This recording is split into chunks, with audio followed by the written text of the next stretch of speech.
స్వస్తిక్ multi speciality hospital Karimnagar లో చికిత్స ఏదైనా అత్యవసర వైద్య సేవలు వెంటనే 24 అవర్స్ అందరికీ అందుబాటులో వైద్యం. Swastik multi speciality hospital Karimnagar civil hospital opposite.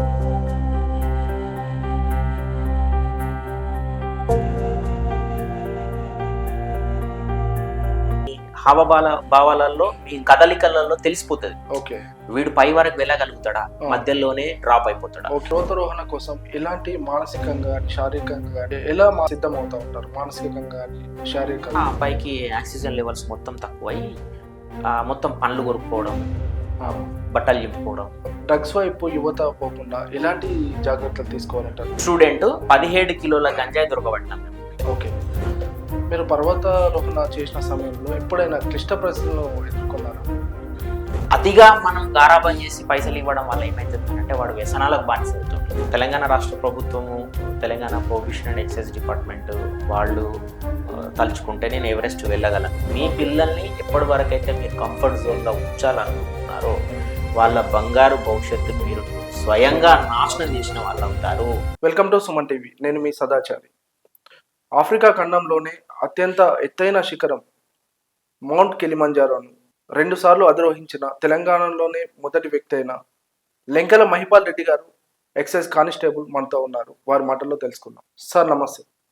నమస్తే. ఎలా ఉన్నారు మహిపాల్ రెడ్డి గారు? బాగున్నాను సార్. చెప్పండి, మీ పర్వత అధిరోహణలో మీ అనుభవం చెప్పండి. నేను లెంకల మహిపాల్ రెడ్డి.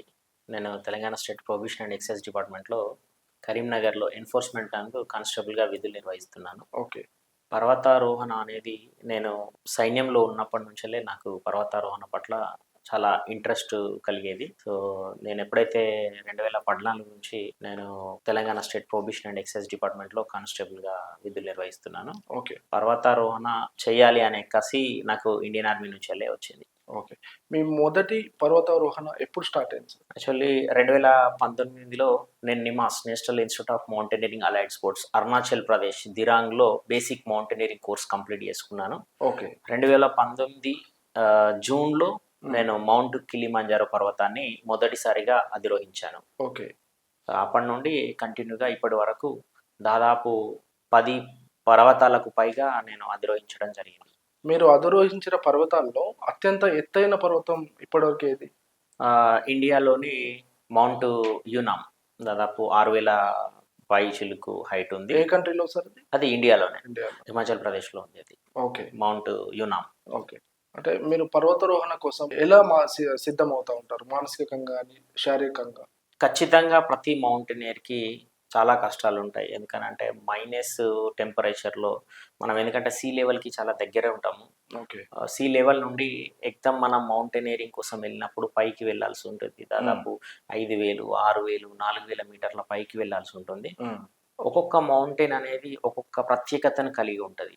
హైట్ చిన్నగా ఉన్నప్పటికీ రష్యాలో నేను మౌంటైన్ ఎక్కినప్పుడు మౌంటైన్ యొక్క హైట్ 4000 చేంజ్ ఉంది. ఓకే, అయినప్పటికీ ఇది -40 degrees ఉష్ణోగ్రత అక్కడ అనేది ఉంది. ఓకే, సో అట్లా అంటే ఎక్సైజ్ శాఖలో కూడా పనిచేస్తూ సే నో టు డ్రగ్స్, అంటే మీరు పర్వతం అధిరోహించిన ప్రతిసారి దాని మీద ఒక బ్యానర్ పెడతా ఉంటారు, సే నో టు డ్రగ్స్ అని. అంటే తెలంగాణ ప్రభుత్వం ప్రతిష్టాత్మకంగా తీసుకున్న సే నో టు డ్రగ్స్ అనే విధానాన్ని అంటే అవేర్నెస్ కల్పించడానికైనా మీ పర్వతారోహణ చేసినప్పుడు ఆ బ్యానర్ని ఉంచడానికి గల కారణం? సో నేను ఒక థీమ్ని ఎంచుకున్నాను, అది డ్రగ్స్. ఓకే, డ్రగ్స్ ఏంటి అని అంటే నేడు ప్రపంచవ్యాప్తంగా ఎన్నో సమస్యలు ఉన్నాయి. అందులో ప్రధాన సమస్యల్లో ఒకటి ఏంటి అంటే డ్రగ్స్. ఇండియాలో కూడా డ్రగ్స్ అనేది మన రాష్ట్రంలో కూడా చాలా మందికి తెలియని విషయం ఏంటి అని అంటే డ్రగ్స్ మన కాడ ఎక్కడ ఉంటది, వేరే దగ్గర ఎక్కడో ఉంటది, సిటీలలో ఉంటది, పల్లెటూర్లలో డ్రగ్స్ అనేది లేదు అనే ఆలోచనతో ఉంటారు. బట్ డ్రగ్స్ అనేది చాప కింద నీరులాగా మన సమాజం మొత్తము స్ప్రెడ్ అవుతా ఉన్నది. సో దాని గురించి యాజ్ ఏ ఎక్సైజ్ కానిస్టేబుల్గా యువతలో అవేర్నెస్ తీసుకురావాలి. యువత కన్నా ముఖ్యంగా పేరెంట్స్లో. పేరెంట్స్ ఏమనుకుంటారంటే నా పిల్లగాడు సిగరెట్ తాగాడు, గంజాయి ఎక్కడ తాగుతాడు, హెరాయిన్, కోకాయిన్ ఇలాంటి మత్తు పదార్థాలు ఎక్కడ తీసుకుంటాడు, ఎవరి పిల్లలు వాళ్లకు మంచోళ్ళే, డైమండ్సే, వజ్రాలే. బట్ సమాజంలో ఏం చేస్తున్నాడు అనేది తెలియదు.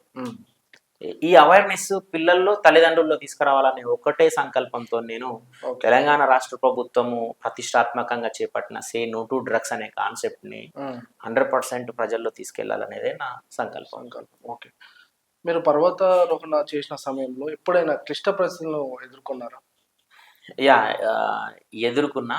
ఆ. ఆ, అంటే పర్వతారోహణ అంటే ఇష్టం ఉండి ఓకే. ఎప్పుడైతే నేను బేసిక్ మౌంటైనీరింగ్ కోర్స్ చేశానో ఉమ్.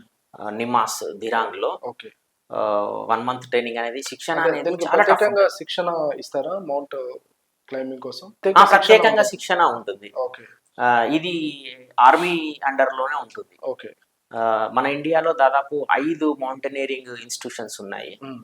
ఉదాహరణకు నిమాస్, నిమ్, జిమ్ ఉమ్. ఇలాంటివి. ఓకే. అటల్ బిహార్ వాజ్పేయి ఇది కూడా ఉన్నది ఓకే. హిమాచల్ ప్రదేశ్ లో. ఓకే. అంటే మీ ఎక్సైజ్ శాఖలో మీ పై అధికారుల నుంచి కానీ గవర్నమెంట్ నుంచి కానీ సపోర్ట్ ఎలా ఉంటుంది? యా డెఫినెట్లీ మా ఎక్సైజ్ శాఖలో ఉమ్. ఈవెన్ నా బ్యాచ్ కానిస్టేబుల్ నుంచి మొదలు పెడితే కమిషనర్ గారి వరకు, మా Okay. డిప్యూటీ కమిషనర్ గారు కానివ్వండి, మా డిపిఓ గారు కానివ్వండి, మా Okay. సిఏ గారు కానివ్వండి, ఓకే. ప్రతి ఒక్కరు each and Hmm. Every one నేను Hmm. చేసే ఈ మంచి కార్యక్రమానికి వాళ్ళ ఉమ్. సహకరిస్తారు. లీవ్స్ శాంక్షన్ కానివ్వండి, Correct. లేదంటే ఆర్థికంగా సపోర్ట్ కానివ్వండి, ఉమ్. ఇలాంటి కంపల్సరీ నా డిపార్ట్మెంట్ నుంచి ఓకే. నాకు సపోర్ట్ దొరుకుతుంది. ఓకే. మీ వృత్తిని మీరు నిర్వహిస్తూ ప్రత్యేకంగా సేల్ నో టు డ్రగ్స్ అనే నినాదంతో దీనిపై అవగాహన కల్పించడానికి అంటే మీరు మీకు ఇష్టమైన మార్గంలో కూడా అవేర్నెస్ కల్పిస్తున్నారు జనాలకి. ఇది చాలా తప్పకుండా అభినందించాల్సిన విషయమే. దీని పట్ల మీకు గవర్నమెంట్ నుంచి కానీ మీ పై అధికారుల నుంచి ఏమైనా ప్రశంసలు, అవార్డ్స్ కానీ ఇప్పటి వరకు? యా నేను మౌంటైనీరింగ్ సెగ్మెంట్ లో ఉమ్. నేను గిన్నీస్ వరల్డ్ రికార్డ్ తీసుకున్నాను, ఇండియా బుక్ ఆఫ్ రికార్డు 2 సార్లు తీసుకున్నాను, high range of world record ఒకసారి తీసుకున్నాను. ఓకే. సరే రికార్డులు ఇవన్నీ పక్కకు పెడితే ఉమ్. సైన్యంలో మాకు నేర్పించింది ఏంటి అని అంటే ఉమ్. First nation, okay. దేశం కోసం ఫస్ట్, సమాజం కోసం ఫస్ట్, తర్వాత ఫ్యామిలీ, తర్వాత నేను అనేది తర్వాత సెకండరీ అని. యా. సో అదే నాకు అలవాటు అయింది. ఖచ్చితంగా లైఫ్ మొత్తంలో ఉమ్. సమాజం కోసం, దేశం కోసం ఏదైనా చేయాలనే తపన నాలో ఉంది. యా, డెఫినెట్లీ చాలా గొప్ప విషయం సార్. మీ సర్వీస్లో డ్రగ్స్ పట్ల యువత మీరు ఎక్స్పీరియన్స్ చేసిన అనుభవాలు చెప్పండి. నేను ఎక్స్పీరియన్స్ చేసిన అనుభవం ఏంటంటే, ఒక ప్లేస్లో మేము 4 పిల్లలను పట్టుకున్నాము. వాళ్ళు మొత్తము ఇంజనీరింగ్ కాలేజ్లో చదువుతున్నారు. First year maybe second year చదువుతున్నారు. ఉమ్. వాళ్ళని ఎప్పుడైతే వాళ్ళు గంజాయితోని దొరికినప్పుడు, మేము పొద్దున్న నుంచి సాయంత్రం వరకు ఆపరేషన్ చేశాను. నేను అప్పుడు DTF డిస్ట్రిక్ట్ టాస్క్ ఫోర్స్ లో ఉన్నాను. ఓకే. సిఏ గారు, నేను, ఎస్ఐ గారు ప్రత్యేకించి మేమే ఉన్నాము. ఓకే. మేము ఉన్నాము మా టీంతోని. ఉమ్. మార్నింగ్ నుంచి ఈవినింగ్ వరకు వాళ్ళ కదలికలు మొత్తం చూస్తున్నాం. వాళ్ళు ఎక్కడికి పోతున్నారు, ఏమేం చేస్తున్నారు, అట్లా లింక్ అట్లా 2 days పట్టింది మాకు ఉమ్. ఆ లింక్ ట్రేస్ చేయడానికి. ఓకే. సో మెయిన్ క్యాండిడేట్ ఎవరైతే దొరికిండ్రో, ఉమ్. అన్ఫార్చునేట్లీ ఉమ్. ఆ పర్సన్ కూడా ఇంజనీరింగ్ ఫైనల్ ఇయర్ చదువుతున్నాడు. ఓకే. స్టూడెంట్. 17 కిలోల గంజాయి దొరకబడినాం మేము. ఓకే. సో వీళ్ళు 4 మెయిన్ క్యాండిడేట్ ఒక్కడు, వాడు కూడా స్టూడెంటే. ఓకే. ఇది ఎట్లుంటది అంటే చైన్ సిస్టమ్, చైన్ లాగుతా అంటే పోతూనే ఉంటది. ఈ లింక్ మహారాష్ట్రలో తేలుతుంది, ఈ లింక్ ఇంకో అట్లాంటి పరిస్థితులు ఉంటాయి. ఉమ్. చాలా బాధాకరమైన విషయం ఏంటి అని అంటే, ఉమ్. ఆ 4 పిల్లల తల్లిదండ్రులు చిన్న వ్యాపారాలు చేసుకున్నట్టు, ఒకరు బట్టలు అమ్ముకున్నట్టు, ఒకరు ఆటో డ్రైవరు. ఓకే. వాళ్ళ మదర్ అయితే, ఫాదర్ లేడు, ఉమ్. మదర్ పత్తి మిల్లుల్లో పనిచేస్తారు. అచ్చా. ఉమ్. సో ఉమ్. ఏంటి అని అంటే మానిటరింగ్ అనేది లేకపోవడం వల్ల పిల్లలు. సో ఈ డ్రగ్స్ గురించి విషయం ఏదైతే ఉందో పేరెంట్స్ కూడా పిల్లల పట్ల కొంచెం చూస్తూ ఉండాలి అంటారు, అబ్జర్వేషన్. 100%. ఇక్కడ ఏంటి అని అంటే ఇంటర్మీడియట్ తర్వాత, ఇంటర్మీడియట్ నుండి graduation, any type of graduation, like engineering కానివ్వండి, లైక్ MBBS కానివ్వండి, వీళ్ళని ఏంటి అని అంటే ఇంటర్మీడియట్ వరకు ఒక నిర్బంధంగా చదివించి ఇంజనీరింగ్ సీట్ వచ్చే వరకు, లేకపోతే MBBS సీట్ వచ్చే వరకు వాడు ఏదో పెద్దోడైనట్టు వాడిని ఫ్రీగా వదిలిపెట్టడం, వానికి ఒక 5 లక్షల రూపాయల బండి కొనియడం, వాడికి నెలకు 10,000 రూపాయలు పాకెట్ మనీ పంపించడం. అతిగా మనం గారాబం చేసి పైసలు ఇవ్వడం వల్ల ఏమైతుంది అని అంటే వాడు వ్యసనాలకు బానిస అవుతుండు. ఈ వ్యసనాలకు బానిస అంటే సరదాగా మొదలైన ఒక సిగరెట్ అలవాటు వాడికి గంజాయి వైపుకి తీసుకెళ్తుంది, వాడిని డ్రగ్స్ వైపుకి తీసుకెళ్తుంది. చిన్న ఒక ఎగ్జాంపుల్ చెప్తా, ఒక రియల్ స్టోరీ చెప్తా. మా ఫ్రెండ్ వాళ్ళ మేనల్లుడు ఇంజనీరింగ్ కాలేజ్ లో జాయిన్ అయ్యాడు హైదరాబాద్ లో. 10th లో టాపర్, ఇంటర్మీడియట్ లో టాపర్, ఓకే. ఇంజనీరింగ్ మంచి కాలేజ్, టాప్ 10 కాలేజ్ అనుకోండి, నేను పేరు Okay. చెప్పాను, Hmm. Top 10 college. Okay. First year లో కూడా మంచిగా చదివిండు, సెకండ్ ఇయర్ లో మెల్లగా సరదాగా సిగరెట్ కి అలవాటు పోయిండు, ఓకే. దాని తర్వాత డ్రగ్స్ కి అలవాటు పడిండు. సెకండ్ ఇయర్ లో అమ్మా నాన్నకి చెప్పకుండా సూసైడ్ చేసుకున్నాడు, చెరువులో దునికి సూసైడ్ చేసుకున్నాడు. దాదాపు 4 రోజుల తర్వాత ఆ శవం దొరికింది. అసలు గుర్తుపట్టలేని పరిస్థితులలో ఆ శవాన్ని చూసిన వాళ్ళు అసలు తట్టుకోలేకపోయారు, వాళ్ళ తల్లి తట్టుకోలేకపోయింది. అతన్ని ఖననం అంటే హిందూ సంప్రదాయ ప్రకారం పెళ్లి కాని వాళ్ళను పూడ్చిపెడతారు. ఆ పూడ్చిపెట్టిన దాని మీద, సమాధి మీద అయితే పిల్లగాడికి ప్రత్యేకమైన రూము, ఏసీ లేనిది పడుకోడు అని జనరేటర్ కూడా పెట్టించిండు వాళ్ళ నాన్న. ఓకే. వాళ్ళ సమాధి పైన వాళ్ళ మమ్మీ ఏడుస్తుంది, అయితే అందరి హృదయాలను కలిసి వేసింది. ఒకడే కొడుకు ఏసీ పెట్టించిన, నీకు సమాధిలో నీకు నిద్ర పడుతుందా కొడుక అని వాళ్ళ మదర్ ఏడ్చింది. సో చాలా బాధాకరమైన విషయం. ఓకే సార్, డ్రగ్స్ వైపు యువత పోకుండా ఎలాంటి జాగ్రత్తలు తీసుకోవాలంటారు, పేరెంట్స్ కానీ గవర్నమెంట్ సైడ్ నుంచి కానీ? మెయిన్ గవర్నమెంట్, తెలంగాణ రాష్ట్ర ప్రభుత్వం, Telangana prohibition and excise department, Telangana anti narcotic drug department, and Telangana రాష్ట్ర పోలీస్ విభాగం, అందరూ వాళ్ళ పనులు చేస్తున్నారు. ఓకే. సో మన పనిగా మనమేం చేయాలి, సమాజం కోసం, మన పిల్లల కోసం మనమేం చేయాలనేది మనం ఖచ్చితంగా ఆలోచించాల్సిన విషయం. ఓకే. సో ప్రతి ఒక్క తల్లిదండ్రులు పిల్లల యొక్క కదలికలను గమనించాలి. వాళ్ళు ఫోన్లో ఏం చేస్తున్నారు, వాళ్ళు బయట ఏం చేస్తున్నారు. మీరు విచ్చలవిడిగా పైసలు ఇవ్వడం వల్ల, అయ్యో నా బాబుకు నొప్పి కలగొద్దు, అయ్యో నా బాబుకి ఏం తెలియవద్దు, అయ్యో నా బాబు కష్టపడొద్దు అని మీరు డబ్బులు ఎక్కువ తక్కువ ఇస్తున్నారు. 1000 రూపాయలు అవసరం పడే కాడ 10,000 ఇస్తున్నాడు. ఎక్కువ మనీ ఇవ్వడం వల్ల వాడు చెడిపోతున్నాడు. ఓకే సార్, ఒకప్పుడు మెట్రో నగరాల్లో మాత్రమే ఉండే డ్రగ్స్ కల్చర్ అనేది ఇప్పుడు గ్రామీణ స్థాయికి కూడా పాకిందని అంటున్నారు. 100%. ఈ విద్యార్థుల్లో కూడా చాలా మంది డ్రగ్స్ వైపు మొగ్గు చూపుతున్నారు. అసలు ఏంటి మార్పు ఏంటి సడన్ గా? ఇప్పుడున్న విద్యా విధానం, ఇప్పుడున్న పోలీస్ విధానం అంతా ఓకే, పర్ఫెక్ట్ గా ఉంది. బట్ ఏంటి అంటే పిల్లల్ని తల్లిదండ్రులే అతి గారాబం చేయడం వల్ల ఈ పరిణామాలన్నీ చోటు చేసుకుంటున్నాయి. తల్లిదండ్రులు పట్టించుకోకపోవడం వల్ల, తల్లిదండ్రులు అతి గారాబం చేయడం వల్ల, తల్లిదండ్రులు అతిగా డబ్బులు ఇవ్వడం వల్ల, అతి ప్రేమ అనేది చాలా. ఎందుకనంటే ఇండియన్ మోటార్ వెహికల్ యాక్ట్ ఒకటి చెప్తుంది, 18 సంవత్సరాలు నిండకుండా, ప్రాపర్ డ్రైవింగ్ లైసెన్స్ లేకుండా వాహనాలు ఇవ్వడం నేరం, చట్టరీత్యా నేరం. మీరు ఈ రోజు రోడ్డు మీద చూడండి, ఎంతమంది మైనర్ బాలులు వెహికల్స్ నడుపుతున్నారు, ముగ్గురు ఎక్కించుకొని. నెక్స్ట్ వాడు చేసేది ఏందండి, బండెక్కి పోయి ఊరవతలకి పోయి చేసేది ఏంది, సిగరెట్ స్టార్ట్ చేస్తాడు. సిగరెట్ బయట ఇప్పుడు ఊరవతలు ఎవడు దొరుకుతాడు, దొంగలు, వీళ్ళు అంటే దొంగ పనులు చేసేటోడే ఊరవతలు చేస్తాడు. చదువుకున్నోడు ఎక్కడికి పోతాడు, లైబ్రరీకి వెళ్తాడు. చదువుకోవాలనుకుంటాడు, ఊరు మధ్యలో ఉన్న లైబ్రరీకి వెళ్తాడు, చదువుకుంటాడు, ప్రయోజకుడు అవుతాడు. సిగరెట్, గంజాయి, హెరాయిన్, కొకైన్ అట్లా అట్లా అట్లా అట్లా స్టేజ్లు పెరిగి అంతానికి తన జీవితం 18 సంవత్సరాలు, 19, 25 సంవత్సరాల లోపు పిల్లలే ఈ డ్రగ్స్ బారిన పడుతున్నారు. ఓకే సార్, ఇప్పుడు కమ్ టు ది పాయింట్, పర్వతారోహణ సమయంలో మీరు ఎటువంటి పరికరాలను యూజ్ చేస్తూ ఉంటారు? సార్ మెయిన్ ఏంటి అని అంటే మనకు 7,000 పైన అయితే మనకు ఆక్సిజన్ సిలిండర్స్ అవసరం ఉంటుంది. ఆక్సిజన్ లెవెల్స్ మనం ఎట్లయితే పర్వతం ఎక్కుతా ఉంటామో ఆక్సిజన్ లెవెల్స్ అనేవి చాలా తగ్గుతా ఉంటాయి. సో దీనికి ఏంటి అని అంటే మెడిసిన్ ఏంటి అని అంటే వాటర్. ఓకే. పర్వతారోహకుడికి ప్రతి ఒక్కరికి అవసరం ఏంటంటే వాటర్ లో ఆక్సిజన్ ఉంటది. So water is medicine mountain లో. నువ్వు తిండి తక్కువ తిన్నా పర్వాలేదు, అవసరం మేరకు బ్రతకడానికి తిండి తినాలి అంతే. అక్కడ మౌంటైన్ లో టేస్ట్ కోసమో లేకపోతే దేనికోసమో కాదు, బ్రతకడానికి ఫుడ్ తిని మిగతాది మొత్తం వాటర్. మనల్ని బ్రతికిచ్చేది మాత్రం వాటరే. ఓకే. అంటే అక్కడ వాతావరణ పరిస్థితులు కూడా ప్రభావం చూపుతూ ఉంటాయి. అంటే మీరు ఎటువంటి వాతావరణ పరిస్థితులను ఎంచుకుంటారు మీరు అధిరోహించాలనుకున్న టైంలో? సో ఏంటంటే సార్, ఇక్కడ ప్రతి మౌంటైన్ కి ఒక్కొక్క ప్రత్యేకత ఉంటది. ఓకే. ఇప్పుడు మౌంట్ ఎల్బ్రోస్ ఉంది రష్యాలో, నేను ఆల్రెడీ ఎక్కిన. మౌంట్ ఎల్బ్రోస్ అనే పర్వతం 4,000 చేంజే ఉంటది. బట్ అది స్టార్టింగ్ నుంచి తన సత్తా చూపిస్తుంది. -40 -45 డిగ్రీస్కి వెళ్ళిపోతుంది టెంపరేచర్. ఓకే. జస్ట్ సడన్ గా ఆక్సిజన్ తక్కువ అయ్యే పరిస్థితులు ఉన్న టైంలో ఉంటాయి. అలాంటప్పుడు మీరు ఎలాంటి సవాళ్ళు ఉంటాయి. దానికి అయితే పర్వతారోహకుడికి ప్రతి ఒక్క పర్వతారోహకుడికి ఏంది అని అంటే ముందు జరిగేది ఏం జరుగుతాయి? విండ్స్ వస్తాయి. బాగా విపరీతమైన విండ్స్ వస్తాయి. మనల్ని కూడా తోసేసే అంత విండ్స్ వస్తాయి. ఓకే. వాతావరణం ఒకటేసారి కూల్ అవుతుంది. ఎండ కూడా బాగా కొడుతుంది. ఎండ ఎందుకు ఆడ రిఫ్లెక్ట్ అవుతుంది ఓకే. మంచు మీద. ఎందుకంటే అవును, పర్వతారోహకుడు అవును. ఎవరు కానీ స్పెట్స్ పెట్టుకుంటారు, మీరు చూసే ఉంటారు. అవునండి, అవును. స్పెట్స్ ఒకసారి తీసేసినామంటే బ్లైండ్నెస్, యా, యా, యా. ఖచ్చితంగా గుడ్డుడు అవుతాడు. ఓకే. అంటే మెంటల్ గా ఉమ్, అండ్ ఫిజికల్ గా ఓకే. ఈ రెండు రకాలుగా ఉన్నవాడు మాత్రమే మౌంటైనియర్ కాగలుగుతాడు. సేఫ్టీ మెజర్మెంట్స్ ఏముంటాయి సార్ అటువంటి పరిస్థితుల్లో మీ దగ్గర?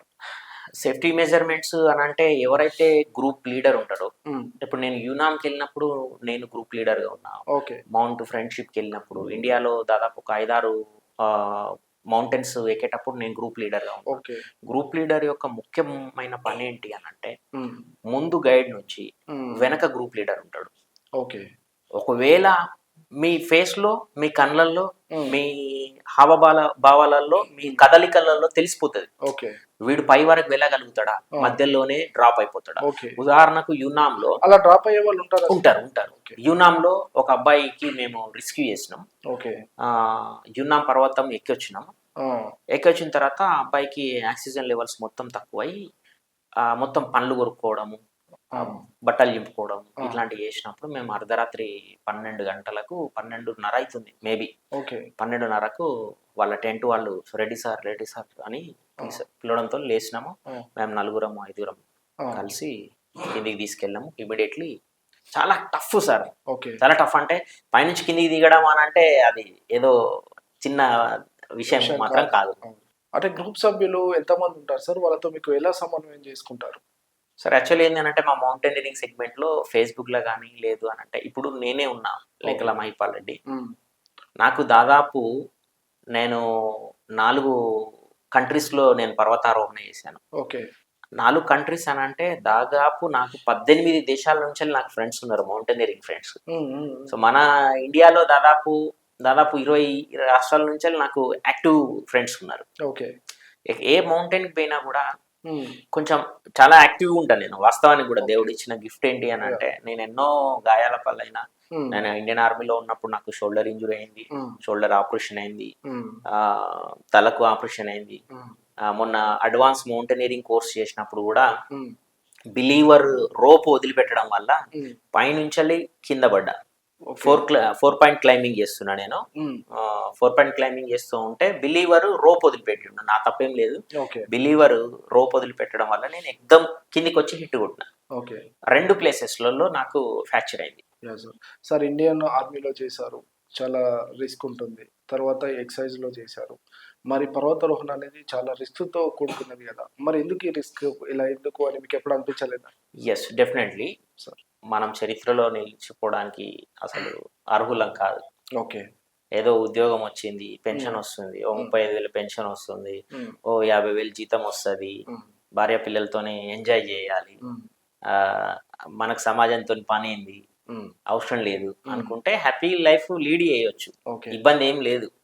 ఆల్మోస్ట్ కాళ్ళ 2 ప్లేస్లో ఇరిగింది నాకు. చనిపోవచ్చు, లేకపోతే నడుమిరగవచ్చు, ఏదైనా కావచ్చు. మౌంటైన్ లో ఏదైనా కావచ్చు, చనిపోయే అవకాశాలు కూడా చాలా ఉంటాయి. బట్ ఏంది అని అంటే సమాజం కోసం, దేశం కోసం ఎప్పుడు తప్పిస్తా ఉంటా. ఖచ్చితంగా ఏదైనా చేయాలనేదే నా ఉద్దేశం. అట్నే ఒక సామాన్యునిగా పుట్టిన సామాన్యుని కూడా చనిపోవాలని నేను అనుకోవట్లేదు. ఓకే సార్, ఈ పర్వతారోహణ అనేది మీ వ్యక్తిగత జీవితం మీద ఎలాంటి ప్రభావం చూపుతుంది అనుకుంటున్నారు? చాలా చాలా ప్రభావం. వ్యక్తిగత జీవితం, మా ఫ్యామిలీ జీవితంలో ఎట్లా అంటే పిల్లలు బాధపడతారు, భార్య బాధపడుతుంది, తల్లిదండ్రులు ఎప్పుడు ఏం జరుగుతుందో, ఎందుకు ఇవన్నీ మనకు అవసరమా. సో సపోర్టర్స్ అనేటి వాళ్ళు ఉండరు. కొంతమంది నెగిటివ్ లా చూసే వాళ్ళు కూడా ఉంటారు. మన కొలీగ్సే కానివ్వండి, మనం చేసే డిపార్ట్మెంట్ అవసరం మారవాడికి, ఏం అవసరం తినలేక అట్లా ఇట్లా అనేది వస్తూనే ఉంటాయి. నెగిటివ్ కామెంట్స్, పాజిటివ్ కామెంట్స్ అనేటివి వస్తూనే ఉంటాయి సార్. ఓకే సార్, ఇంకా మీ ఫ్యూచర్ ప్లాన్స్ ఏమున్నాయి? ఫ్యూచర్ తెలంగాణ రాష్ట్ర ప్రభుత్వము, Telangana prohibition and excise department వాళ్ళు తలుచుకుంటే నేను ఎవరెస్ట్ వెళ్ళగలను. సో ఎవరెస్ట్ రికార్డు మాత్రం సాధించగలను. సో ఎవరెస్ట్ ఎక్కడం మీ ఆశయం? అవును సార్. డెఫినెట్ గా సాధిస్తారు అది. అయితే ఎవరెస్ట్ ఏంటి అని అంటే ఉమ్, చాలా డబ్బుతో కూడుకున్న పని సార్. ఓకే దాదాపు 25 లక్షల నుంచి 30 లక్షలు ఖర్చు అవుతుంది. ఓకే. ఇప్పుడు మీరు ఎక్కిన కిలిమంజారో పర్వత ఎత్తు 5,895 మీటర్. మీటర్లు. మీకు పర్వతారోహణలో స్ఫూర్తిని కలిగించిన బలమైన వ్యక్తి లేదా సంఘటనలు ఏమైనా ఉన్నాయా సార్? యా, మళ్ళీ మస్తాన్ బాబు గారు ఉమ్, ప్రపంచం మొత్తంలో ఉమ్, అంటే ఎక్సలెంట్ పర్సన్ అన్నట్టు, ఓకే. రికార్డ్స్ సాధించిన పర్సన్ Hmm. మళ్ళీ మస్తాన్ బాబు గారు. ఉమ్, మళ్ళీ మస్తాన్ బాబు గారు మన ఉమ్మడి ఆంధ్రప్రదేశ్ ఉన్నప్పుడు ఉమ్, మనకు తెలియదు మళ్ళీ మస్తాన్ బాబు గారి గురించి మనకు తెలియదు. Okay. దురదృష్టకరమైన విషయం ఏంటి అని అంటే ఉమ్, మళ్ళీ మస్తాన్ బాబు ఎవరు అనేది Hmm. అట్లా అనుకుంటారు. ఉమ్, సైనిక్ స్కూల్లో చదువుకున్నాడు తాను. ఉమ్, తాను వెల్ ఎడ్యుకేటెడ్ పర్సన్. ఉమ్, అతను నాకు తెలిసి లక్నో యూనివర్సిటీలో చేసిండు, గ్రాడ్యుయేషన్ చేసిండు, పోస్ట్ గ్రాడ్యుయేషన్ కూడా కంప్లీట్ చేసిండు. ఓకే. అతనికి మంచి సాలరీతోని అప్పుడు ఆ కాలంలోనే మంచి ప్యాకేజ్ తోని ఉన్నా కూడా మౌంటైనీరింగ్ పట్ల ఉన్న తన ఆసక్తి, ఉమ్, డబ్బులు లేకపోతే జాబ్ చేసుకొని డబ్బు సంపాదించుకొని మళ్ళీ మౌంటైనీరింగ్ కి వెళ్ళేవాడు. ఓకే. సో తను మౌంటైనీరింగ్ లోనే చనిపోయాడు. ఉమ్, సో ఆ వ్యక్తి నాకు బాగా ఇన్స్పిరేషన్. చాలా బాధాకరమైన విషయం ఏంటి అని అంటే మన ఇండియన్స్ కి చాలా మందికి, ఇండియన్స్ కి ఏంది మన తెలుగోడు ఉమ్, చాలా మంది మన తెలుగు వాళ్ళకి కూడా తెలియదు. అచ్చా. ఇంకోటి ఏంటి అని అంటే నేను చాలా స్కూల్స్ లో um, road safety and drugs awareness programmes చేస్తా. ఉమ్, దాదాపు సంవత్సరానికి ఉమ్, నా స్వచ్ఛందంగా ఓకే. ప్రతి సంవత్సరానికి మినిమం 50 కళాశాలలకు స్కూల్స్ కన్నా నేను వెళ్తా. ఉమ్, ఉమ్, వెళ్ళి డ్రగ్స్ అవేర్నెస్ ప్రోగ్రామ్ చేస్తూ ఉంటాను. ఓకే. ఈ క్రమంలో ఉమ్, అమ్మాయిలను అడుగుతా ఉంటా, అమ్మాయిలు కానీ అబ్బాయిలు కానీ అడుగుతా ఉంటా, మన తెలంగాణ మౌంటైనర్స్ ఒకరి పేరు చెప్పండి. ఉమ్, ఉమ్, సో మలావత్ పూర్ణ గారు ఉన్నారు, ఉమ్, నిజామాబాద్ అమ్మాయి. ఉమ్, ప్రపంచంలోనే ఉమ్, ఎవరెస్ట్ అధిరోహించిన ఉమ్, అతి పిన్న వయస్కురాలు మలావత్ పూర్ణ గారు. ఓకే. 99% చెప్పలేరు, చెప్తలేరు. ఉమ్, అంటే మన అంటే నాలెడ్జ్, మన సైకలాజికల్ గా మనం ఏ స్థాయిలో ఉన్నాం అనేది మీకు అర్థమవుతుంది. ఓకే. సో మౌంటైనీరింగ్ లో కూడా మంచి మంచి అద్భుతాలు సృష్టించవచ్చు. యువతకు ఏంది అని అంటే ఉమ్, ఛాలెంజింగ్ గా తీసుకోండి. ఓకే. పేరెంట్స్ కూడా చెప్పేది ఏంది అని అంటే ఛాలెంజెస్ ఇవ్వండి పిల్లలకు, ఓకే. కంఫర్ట్ లైఫ్ ఇవ్వకండి, కంఫర్ట్ జోన్ లో పిల్లల్ని ఉంచకండి. కంఫర్ట్ జోన్ అనేది అత్యంత ప్రమాదకరమైన మాట, అత్యంత ప్రమాదకరమైంది. మీ పిల్లల్ని ఎప్పటి వరకు అయితే మీరు కంఫర్ట్ జోన్ లో ఉంచాలనుకుంటున్నారో ఉమ్, వాళ్ళ బంగారు భవిష్యత్తును మీరు స్వయంగా నాశనం చేసిన వాళ్ళు అవుతారు. పక్షి కూడా కొంతకాలం మటు వరకే ఉమ్, వాటిని గూట్లో పెట్టుకొని ఆహారాన్ని అందిస్తుంది. అది. ఎప్పుడైతే రెక్కలు వస్తాయో ఉమ్. వాటికి ఆహారాన్ని ఏ పక్షి అందించదు. Sir, okay. మైపాల్ రెడ్డి గారు, మీ ఎక్సైజ్ ఉద్యోగం ఏదైతే ఉందో దాన్ని సమర్థవంతంగా నిర్వహిస్తూ సమాజం పట్ల మీకున్న అవేర్నెస్, సమాజం పట్ల మీకున్న బాధ్యతను నిజంగా గొప్పగా అభినందించాల్సిన విషయమే. ఫ్యూచర్లో మీరు మరిన్ని ఇలాంటి ఆశయాలను ఎన్నో నెరవేర్చుకోవాలని మనస్ఫూర్తిగా మా సుమన్ టీవీ ద్వారా కోరుతున్నాను. Thank you sir. Thank you sir. జై హింద్, జై భారత్.